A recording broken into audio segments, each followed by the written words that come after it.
Bad luck, Casper, but congrats on a great 2 weeks. This is the first time you played against Rafa. Can you say that is the toughest challenge in tennis to play against him on Philippe Chatrier? Yeah, I think so. I said before the match that I guess it is, but now I think I know it is. So at least what I have faced, it's really challenging and really tough, but I already knew it sort of in a way. But yeah, his numbers speaks for themselves. He has never lost a final here, and it's the reason why. So I guess, like I said in the speech, I'm just another one of the victims that he has destroyed on this court in the final. Let's start in English. Please introduce yourself. David Law from BBC Radio. Casper, commiserations. You've played a lot with Rafa at his academy. Could you compare what it is like playing with him in that situation to what you face today? What are the differences? It is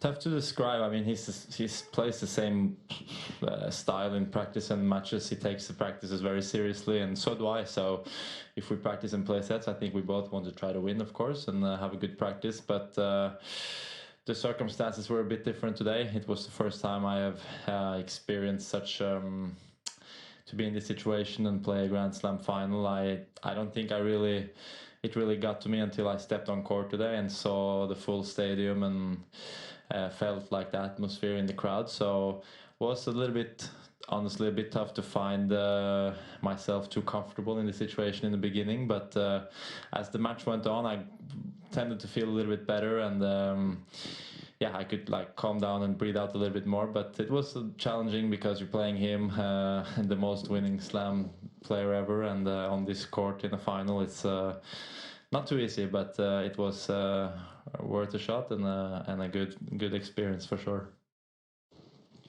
Yannick Schneider, ARD Sportschau Germany. Casper, could you talk us through what happened exactly from your mindset and from playing style when you were break up and then he went on to win all these games? Yeah, well, I wish I knew the answers too, but I got a little bit cheap break of serve, I think, in the second set and was up 3-1, and of course wanted to get the match going and try to win the set, but then he stepped up and he showed that when he needs to, he plays great, and I think for him also when he was up 2-0, it was easier for him to kind of feel a little bit looser, and he was stepping more into the court and with the forehand and backhand he was playing winners from both sides, and it was tough for me to really know where I should play the ball because from both sides he has, many people have said that he kind of has two forehands because his backhand is also strong, even though it's maybe a little bit weaker than the forehand. He plays with a lot of spin and kind of feels like you're playing a right-handed forehand. So I didn't know exactly where to play there in the end, and he made me run around the court too much. And when you're playing defensive against Rafa on clay, he will eat you alive. So I guess that's a little bit what happened, and I was not able to keep pushing him and making him run too much. So he was the one who were playing aggressive. Jonathan Pinfield, Live Sports FM. Casper, congratulations on your great run here at Roland Garros and entertaining everyone along the way. As a boy, you were actually sat on Chatrier watching Rafa win a Grand Slam, and then today you face the toughest challenge in sport, playing him. Where was the best place to be today? In the crowd on Chatrier or on the other side of the net against Rafa? Well, I enjoyed both days, but of course it was more fun to be there myself and play. But it's what can I say?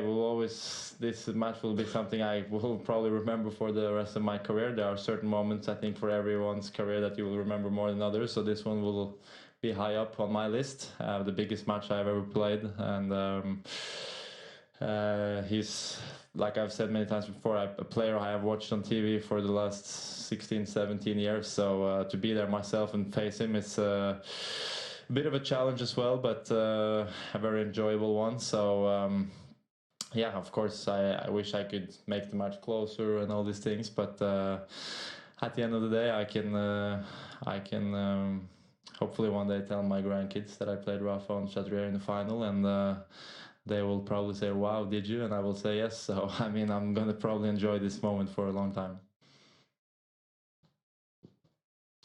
Hi, Casper. Howard Fendrich with the Associated Press. I want to ask two things. First, you just talked about remembering this day for the rest of your life. Is there a particular moment that you think will stand out the most before the match, during the match, after the match? Yeah, go ahead. Yeah, well, I think match points are always the most memorable one, and he finished the match in style with a winner down the line, and seeing the ball drop on the line is that's what I can remember the most for now. And of course, stepping into the court and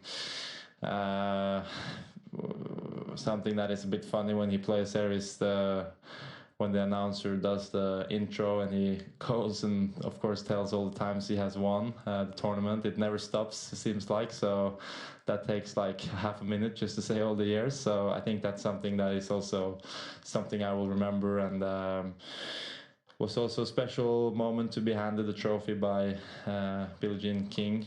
She's a legend of the sport, and it was nice to meet her. I never met her, so to do it there on the podium or in the stands was a nice feeling, or a good experience. And the other thing I wanted to ask was, Nadal has spoken about, and we saw, for example, in Rome, the problem that he's been dealing with his foot. Did it look to you or feel as though you were playing somebody who was dealing with a problem at all? Was there anything about his movement at all that seemed different? Not really, but I mean, of course, me going into the match, I have in the back of my mind that, you know, the guy is 36 years old, and that he's getting older, like everyone is doing, and that I would rather play him now than maybe when he was 22, you know. So that's just the part of the game, and you never know what can happen. I think that's what we saw against Chapo in Rome. He was playing really well in the beginning, and then I guess there was some movement or a game or whatever where kind of something happened to his foot, and then it was... So it seems like that injury is something that is a bit vulnerable for him, but that he has been able to keep it well, and this week is not surprising to me at all. He has his doctor here, and he has everyone in his team making sure that he will be fit for this final, and I didn't expect him to have problems with the foot, but would maybe... Yeah, it was in the back of my mind that something can happen, and that I should not give up no matter what, because whatever the score is, it might be that something can occur to him. Same for in my case, something can always happen when you're out there. We saw it with Sasha, how fast things can happen in unfortunate situations. So, but he looked sharp, he looked fine and moving well. So it's impressive that he has been able to kind of forget about that foot and played very well here.